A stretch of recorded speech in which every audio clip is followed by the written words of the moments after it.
Hello mga sisi ko, magandang hapon sa lahat. Kumusta kayo? Ayan, dumating na ba ang inyong bill sa kuryente? Nagtaas ba? Kasi dito sa amin sa Gensan, nasa 10 pesos na kada kilowatts ng kuryente namin dito. Ayan, sad lang ako kasi ang bill namin ngayon ay napakalaki mga sisi ko. Nasa 6,000 yung nabayaran ni Kuya Dave.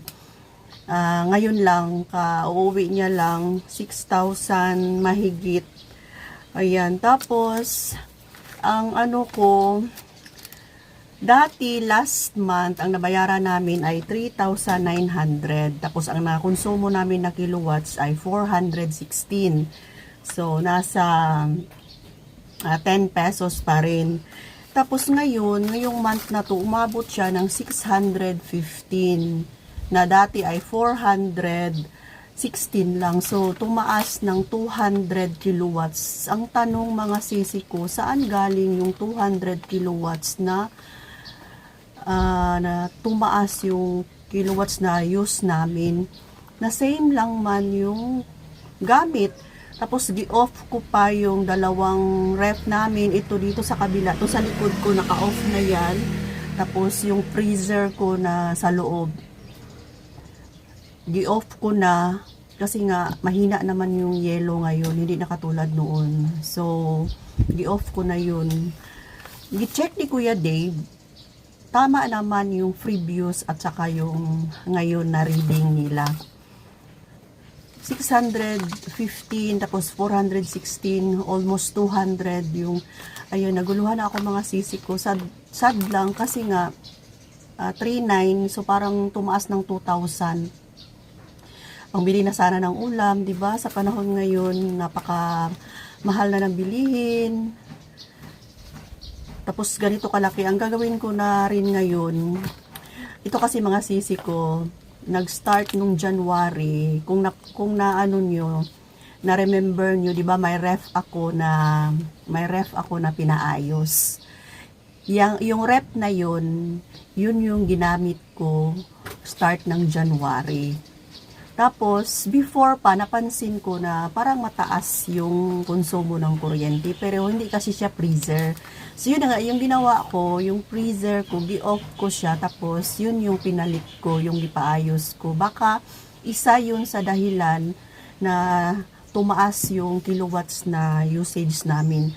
Dahil siguro sa lumang refrigerator na ginamit ko. So, ngayon, kaninang morning, gi-off ko na yung lumang ref namin, ibabalik ko na ulit yung freezer. Kasi the more na sira yung item, sira yung appliances na gagamitin mo, yung luma na, malaki yung konsumo ng kuryente. So, yung freezer ko na lang na bago pa, yun na lang din yung gamitin ko ngayon. Kasi hindi pwedeng walang ref sa loob ng bahay. Kasi paano na lang yung mga ulam namin. Kasi itong ref na sa likuran ko ay naka-off na siya. So, start ngayong araw, titingnan ko kung hanggang sa next bill ng kuryente kung ano ba talaga ang problema. May aircon kami, pero hindi naman namin talaga ginagamit kasi ayaw ko ng malamig. Yun lang. Tapos, ref dito sa tindahan, isa, freezer. Yun lang. Tapos, ilaw. Wala naman kami ibang pinagagamitan ng kuryente. Masisi ko. May item pala nakararating lang from ayan o, Shopee. Open natin to. Silip lang, saglit. Mga sisi ko, dalawa to. Tapos kanina, ayan, may dalawang box ng kali. Ito, ganit kali kan. Ayan, dalawang box. 650 ang isang box. So, makukuha ko lang siya ng 27 sa ahente talaga. Mabenta kasi ito dito sa tindahan ko. Kaya kumuha na ako ng dalawang box. Kasi laging nauubusan ang ahente. Makukuha ko lang siya ng 27 sa panel mismo. Kasi pag doon ako bibili sa grocery, nasa 31 na ang puhunan. So, benta ko siya ng 35. So, mas okay kung sa ahente ako makabili. Mas tipid or mas malaki yung kikitain. Ayan, share ninyo mga sisi kung magkano ba ang bill ninyo sa kuryente. Pero ngayon talaga, nalungkot talaga ako. Ang laki, super laki. So, titingnan ko ngayon, baka dahil sa ref na luma na yung ginamit ko,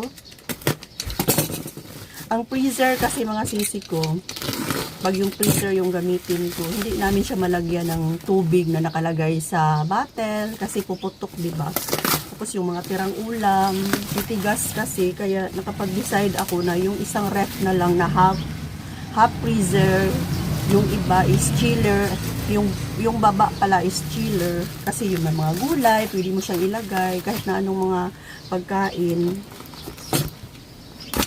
Yan, ito i-order ko na naman mga sisi ko. Yan, ramyun. Kasi dalawa na lang yung natira sa ramyun ko. So, kumuha ako ng 3 ganito. So, ito lang yung order ko ngayong araw. Ayan, 3 ramyun. Tapos, itong isang box. Buksan natin. Ang mahal kasi pag dito sa grocery bibilhin. Alam nyo ba yung buldak sa grocery ito sa amin? 99. 99 ang isa. Tapos benta ko dito 100. So piso lang yung diferensya. Doon sila bibili 99. Pero sa SNR kasi ako bumibili ng mga buldak kaya mura lang. Same lang kami halos ng price dito sa Gaisano sa amin. Ay, nalungkot talaga ako sa mga sisi ko. Sa bill ko ng kuryente. Sayang pa yung almost 2,000 na matipid natin, di ba? Wait lang. Sa panahon ngayon, kailangan limitahan na yung pagbili. Kung hindi kinakailangan, huwag nang bilhin.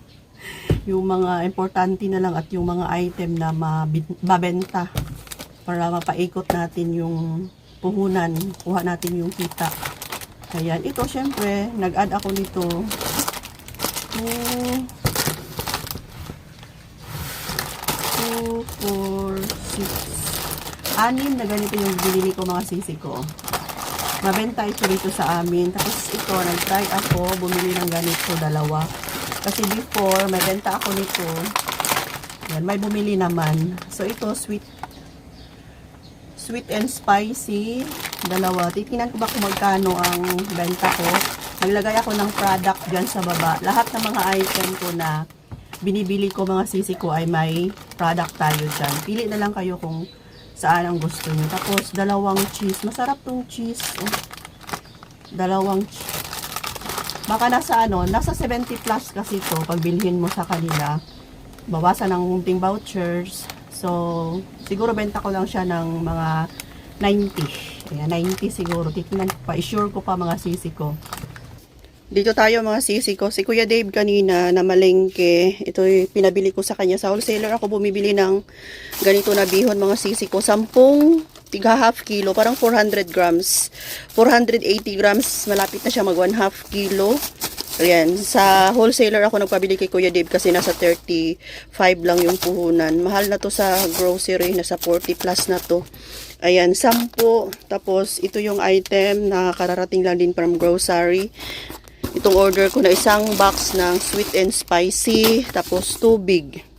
Tapos, bumili si Kuya Dave ng mga harina, cornstarch, and ano pa itong laman ng kanyang bag. Silipin natin na ito. Paminta na dahon.